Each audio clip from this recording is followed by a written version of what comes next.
Hello നമസ്കാരം. ഇന്ന് നമ്മുടെ ഉത്തരാഖണ്ഡ് യാത്രയുടെ സെക്കൻഡ് ഡേ ആണ്. ഇന്ന് നമ്മൾ പോകുന്നത് തപകേശ്വർ മഹാദേവ മന്ദിർ ഡെറാഡൂൺ. ഇവിടെ എൻട്രി ഫീസൊന്നുമില്ല. അപ്പോൾ അതുകൊണ്ട് നമ്മൾ ഡയറക്റ്റ് സ്റ്റെപ്പ് ഇറങ്ങിയിട്ടാണ് ഈ ക്ഷേത്രത്തിലേക്ക് പോകേണ്ടത്. ഏകദേശം 6000 വർഷത്തോളം പഴക്കമുണ്ടെന്ന് വിശ്വസിക്കുന്ന ഈ ഗുഹാ ടെമ്പിളിന് ദ്രോണ കേവ്സ് എന്നുകൂടെ പേരുണ്ട് കേട്ടോ.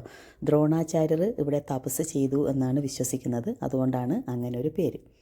അങ്ങനെ സ്റ്റെപ്പ് ഇറങ്ങി താഴെ ചെല്ലുമ്പോൾ തന്നെ നമുക്ക് ശിവൻ്റെ വലിയൊരു വിഗ്രഹം ഉണ്ട് അവിടെ.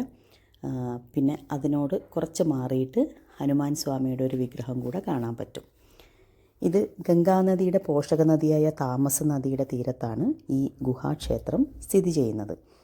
ഇവിടെ തപകേശ്വർ എന്നുള്ള പേരിൽ നിന്ന് തന്നെ തപക് എന്ന് പറയുമ്പോഴേ ഡ്രിപ്പിംഗ് എന്നുള്ള ഒരു മീനിങ് കൂടെ ഉണ്ട്. അതായത് ഇതിൻ്റെ ഈ ഗുഹയുടെ അതായത് ഇതിൻ്റെ സീലിങ്സിന് ഇങ്ങനെ എപ്പോഴും ഇങ്ങനെ വെള്ളം ഇങ്ങനെ ഡ്രിപ്പ് ചെയ്തുകൊണ്ടേയിരിക്കും. സ്പെഷ്യലി ഇവിടുത്തെ മെയിൻ ആരാധന മൂർത്തി എന്ന് പറയുന്നത് ശിവലിംഗമാണ്. ആ ശിവലിംഗം സ്ഥിതി ചെയ്യുന്നത് ഈ ഗുഹയുടെ മുകളിലായിട്ടാണ്.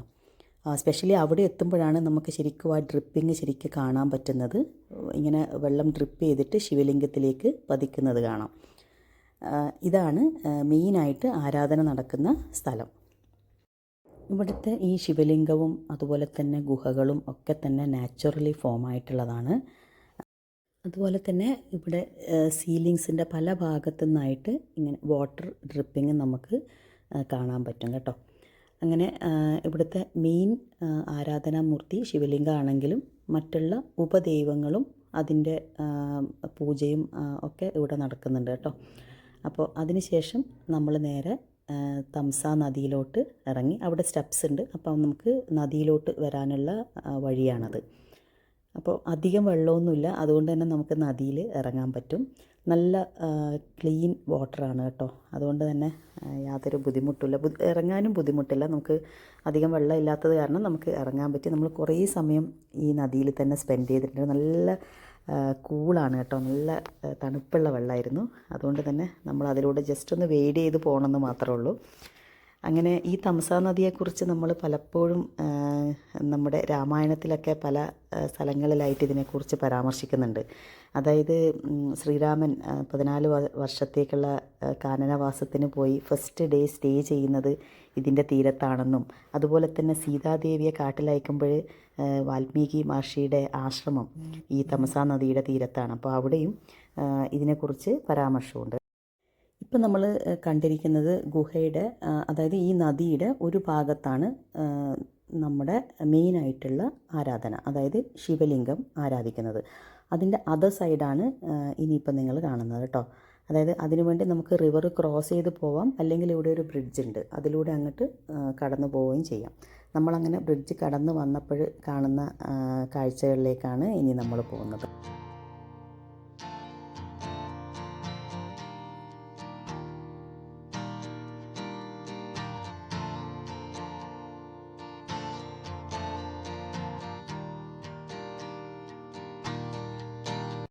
ഇവിടെയാണ് വൈഷ്ണോ ദേവിയുടെ ഒരു ആരാധന നടക്കുന്ന സ്ഥലം. അപ്പോൾ അവിടേക്കുള്ള യാത്രയാണിത് കേട്ടോ. വളരെ ഒരു ഇടുങ്ങിയ ഒരു ഗുഹയാണിത്. അപ്പോൾ അതിലൂടെ നമ്മൾക്ക് ഒന്ന് കുനിഞ്ഞിട്ട് വേണം പോകാൻ. ചില സ്ഥലത്തെത്തുമ്പോഴും നമുക്കൊന്ന് ഇരുന്ന് മൂവ് ചെയ്യേണ്ടി വരും. പക്ഷേ ലൈറ്റൊക്കെ ഉണ്ട് ഇതിനുള്ളിൽ കേട്ടോ. അങ്ങനെ ഇരുട്ടല്ല, ലൈറ്റ് ഫിക്സ് ചെയ്തിട്ടുണ്ട്. അപ്പോൾ അതുകൊണ്ട് തന്നെ നമുക്കങ്ങനെ വലിയൊരു ബുദ്ധിമുട്ട് തോന്നില്ല. എന്നാലും നല്ലൊരു എക്സ്പീരിയൻസ് ആയിരുന്നു. അപ്പോൾ ഇത് കഴിഞ്ഞിട്ട് നമ്മൾ വൈഷ്ണോ ദേവീനെ ദർശിക്കുന്നത്.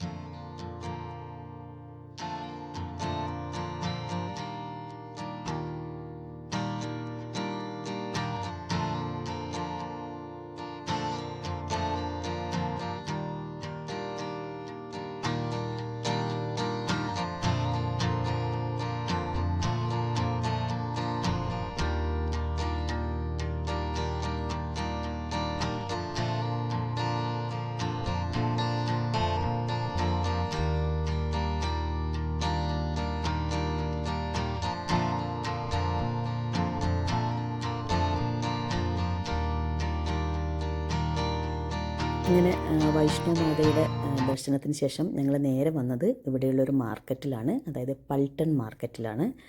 അവിടെ എല്ലാ കാര്യങ്ങളും, അതായത് ഡ്രസ്സാണെങ്കിലും ആക്സസറീസ് ആണെങ്കിലും എല്ലാം കുറച്ചുകൂടെ റീസണബിളായിട്ട് കിട്ടുന്ന ഒരു മാർക്കറ്റാണത് കേട്ടോ. അപ്പോൾ ഷോപ്പിംഗ് ഇഷ്ടമുള്ള ആൾക്കാർക്ക് ഒരു നല്ലൊരു പ്ലേസാണത്. അതിനുശേഷം നമ്മൾ ലഞ്ച് ടൈമാണ്. നമ്മൾ ലഞ്ച് കഴിക്കാൻ വന്നത് ഇവിടെയുള്ള ബ്ലാക്ക് പെപ്പർ എന്ന് പറയുന്ന ഒരു റെസ്റ്റോറൻറ്റിലാണ് കേട്ടോ. നല്ല ഫുഡായിരുന്നു, എനിക്ക് വളരെ ഇഷ്ടപ്പെട്ടു. അതിനുശേഷം നമ്മൾ നേരെ വന്നത് റോബേഴ്സ് കേവിലാണ് കേട്ടോ. ഗുച്ചുപാനി എന്ന് പറയും. അപ്പോൾ റോബേഴ്സ് കേവിൻ്റെ കാഴ്ചകളാണ് അടുത്തത്.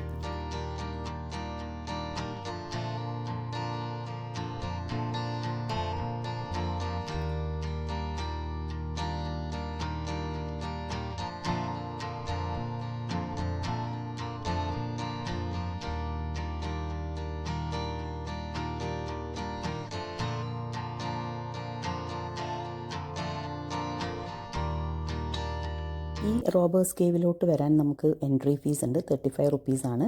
ഇത് ഏകദേശം 600 മീറ്റർ ലോങ് ആയിട്ടുള്ള നാച്ചുറൽ റിവർ കേവാണ് കേട്ടോ. ഇത് ഡെറാഡൂണിൽ തന്നെയാണ് സ്ഥിതി ചെയ്യുന്നത്. ഇവിടെ നമുക്ക് വരണമെങ്കിൽ നമ്മൾ നോർമൽ ഷൂസ് ഉപയോഗിച്ച് കഴിഞ്ഞാൽ നമുക്ക് കുറച്ച് ബുദ്ധിമുട്ടായിട്ട് തോന്നും. അപ്പോൾ അവിടുന്ന് തന്നെ അവർ റബ്ബർ സ്ലിപ്പേഴ്സൊക്കെ കൊടുക്കുന്നുണ്ട്. അപ്പോൾ അവിടുന്ന് നമുക്കത് ചെറിയൊരു എമൗണ്ട്, അതായത് എനിക്ക് തോന്നുന്നു 20 റുപ്പീസ് കൊടുത്തു കഴിഞ്ഞാൽ നമുക്കങ്ങനെ അവിടുന്ന് അവരുടെ ഷൂസ് തരും. അപ്പോൾ അതിട്ടിട്ട് നമുക്ക് വരാവുന്നതാണ്. ഏകദേശം ഒരു ആങ്കിൾ ലെങ്ത്ത് വാട്ടർ ഉണ്ട്. അപ്പോൾ നമ്മൾ ആക്ച്വലി ഒരു വെയ്ഡ് ചെയ്ത് വരുന്നത് പോലെ നമുക്ക് വരുവാണെങ്കിൽ നമുക്ക് എളുപ്പമാണ് കേട്ടോ. അപ്പോൾ അങ്ങനെ ഇതിലൂടെയുള്ള ഒരു യാത്ര അതിമനോഹരമാണ്, നല്ല രസമായിരുന്നു കേട്ടോ. നല്ല തണുപ്പാണ് ഈ വെള്ളത്തിന്, പ്രത്യേകിച്ച് ഗുഹയുടെ ഇടയിലൂടെയുള്ള ഈ വെള്ളം ആയതുകൊണ്ട് തന്നെ നല്ല തണുപ്പായിരുന്നു കേട്ടോ. അങ്ങനെ ഇതിനിടയിൽ തന്നെ ചെറിയ ചെറിയ വാട്ടർഫോൾസൊക്കെ നമുക്ക് ഹിയർ ആൻഡ് ദെയർ കാണാൻ പറ്റും. പിന്നെ ഏറ്റവും എൻഡിൽ പോയി കഴിഞ്ഞാൽ ഒരു വാട്ടർഫോൾ കൂടെ ഉണ്ട്. അതാണ് ഇവിടുത്തെ മെയിനായിട്ടുള്ള ഒരു അട്രാക്ഷൻ എന്ന് പറയുന്നത്. എസ്പെഷ്യലി ഇതിലൂടെയുള്ള ഒരു വാക്കിങ്ങും അതൊക്കെ നല്ല രീതിയിൽ നമ്മൾ എൻജോയ് ചെയ്തിട്ടുണ്ടായിരുന്നു കേട്ടോ.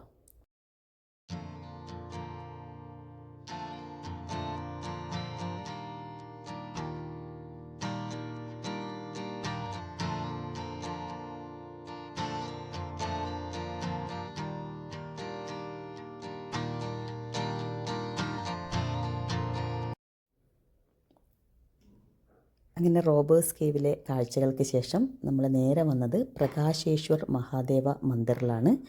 മന്ദിർ കാണാൻ നല്ല ഭംഗിയുള്ളൊരു അമ്പലമാണ്. അതായത് ബ്രിക്ക് റെഡ് കളറിലാണ് കേട്ടോ അതിൻ്റെ കംപ്ലീറ്റ് പെയിൻറ്റിങ്സ് ഒക്കെ വന്നിരിക്കുന്നത്. നമ്മൾ ഒത്തിരി നേരമൊന്നും അവിടെ സ്പെൻഡ് ചെയ്തിട്ടില്ല, കാരണം we are on the way to മസൂറിയാണിത് കേട്ടോ, ഡെറാഡൂണിൽ തന്നെയാണെങ്കിലും. അപ്പോൾ അങ്ങനെ നമുക്ക് മസൂറിയിലോട്ടാണ് എത്തേണ്ടത്. ഇവിടെ നിന്നുള്ള കാഴ്ചയാണെങ്കിൽ അതിമനോഹരമാണ്. അപ്പോൾ കുറേ ഹിൽസും കാര്യങ്ങളൊക്കെ ആയിട്ട് നല്ല രസമായിരുന്നു കേട്ടോ അവിടെ. ഈ അമ്പലത്തിൻ്റെ ഏറ്റവും പ്രധാനപ്പെട്ട ഒരു സവിശേഷത എന്ന് പറയുന്നത് ഡൊണേഷൻ ബോക്സ് ഇല്ലാത്ത ഇന്ത്യയിലെ തന്നെ ഏക അമ്പലമാണ് ഇത്. ഇത് ഒരു പ്രൈവറ്റ് ടെമ്പിളാണ് കേട്ടോ. അവിടെ നമുക്ക് ബോർഡ് കാണാൻ പറ്റും, God gives money to everyone, so don't try to give money to God എന്നുള്ളൊരു ബോർഡ് കാണാം. അപ്പോൾ this is a private temple, don't donate money anywhere എന്നുള്ള ഒരു ബോർഡും നമുക്കവിടെ കാണാൻ പറ്റും. അതുകൊണ്ട് തന്നെ നമ്മൾ അവിടെ ഡൊണേഷൻ കൊടുക്കേണ്ട ആവശ്യമില്ല. പിന്നെ നമ്മൾ നേരെ ശിവലിംഗത്തിൽ നമ്മുടെ ജലധാരയൊക്കെ കഴിഞ്ഞതിന് ശേഷം നമ്മൾ അവിടുന്ന് ഇറങ്ങി.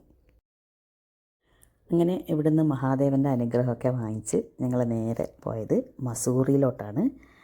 ആ ഒരു മസൂറിയിലോട്ടുള്ള യാത്ര അതിമനോഹരമായിരുന്നു കേട്ടോ. നല്ലൊരു സൺസെറ്റ് കൂടെ ആസ്വദിച്ചുകൊണ്ടാണ് ഞങ്ങളുടെ യാത്ര. അപ്പോൾ അങ്ങനെ മസൂറിയിൽ ഇടയ്ക്ക് വെച്ച് നമ്മളൊരു പഹാഡി ടെറസ് എന്ന് പറയുന്ന മാഗി പോയിൻറ്റിൽ സ്റ്റോപ്പ് ചെയ്യുണ്ടായി. ആ വീഡിയോസൊന്നും ഞാനിതിൽ ഉൾപ്പെടുത്തിയിട്ടില്ല കേട്ടോ. അത് മനോഹരമായിരുന്നു. ഓൾമോസ്റ്റ് ഒരു 45 മിനിറ്റ്സ് നമ്മളവിടെ ആ ഒരു സൺസെറ്റിൻ്റെ ആ സമയത്ത് അവിടെ സ്പെൻഡ് ചെയ്തിട്ടുണ്ടായിരുന്നു. അതിനുശേഷം രാത്രിയായി ഞങ്ങൾ മസൂറി ടൗണിലോട്ട് എത്തുമ്പോഴേക്കും. അങ്ങനെ അവിടെ ടൗണിലെത്തി നമ്മൾ നേരെ റൂമിലോട്ട് പോയത് ഈ സൈക്കിൾ റിക്ഷയിലായിരുന്നു. അത് എന്താ പറയുക, നല്ലൊരു എക്സ്പീരിയൻസ് ആയിരുന്നു കേട്ടോ. ആഫ്റ്റർ എ ലോങ് ടൈമാണ് ഇങ്ങനെ ഒരു യാത്ര. പ്രത്യേകിച്ച് ആ മസൂറിയുടെ വളരെ കാമാണ് കേട്ടോ. അങ്ങനെ ഭയങ്കര ക്രൗഡും അങ്ങനെ ഒച്ചയും ബഹളവും ഒന്നും ഇല്ലാത്ത നല്ലൊരു പ്ലേസായിരുന്നു കേട്ടോ. നമ്മുടെ റൂമും ഇതിനടുത്ത് തന്നെയാണ്. നമുക്ക് 5th ഫ്ലോറിലാണ് നമ്മുടെ റൂം കിട്ടിയിരിക്കുന്നത്. ബാൽക്കണി ഫേസ് ചെയ്തിരിക്കുന്ന ഈ മൗണ്ടൻസിലോട്ടാണ്. അപ്പോൾ അതുകൊണ്ട് തന്നെ നല്ല ഒരു ഭംഗിയുണ്ട ഒരു ബാൽക്കണി ആയിരുന്നു അത്. ശരിക്കും നല്ലൊരു വ്യൂ ആയിരുന്നു അവിടുന്ന്. അങ്ങനെ കുറച്ച് ഷോപ്പിംഗ് ഒക്കെ ചെയ്തു. അവിടുന്ന് നേരെ റൂമിലോട്ട് പോയി. സോ ഇന്നത്തെ യാത്ര ഇവിടെ തീരുവാണ്. അപ്പോൾ നമുക്ക് നെക്സ്റ്റ് വീഡിയോയിൽ കാണാം.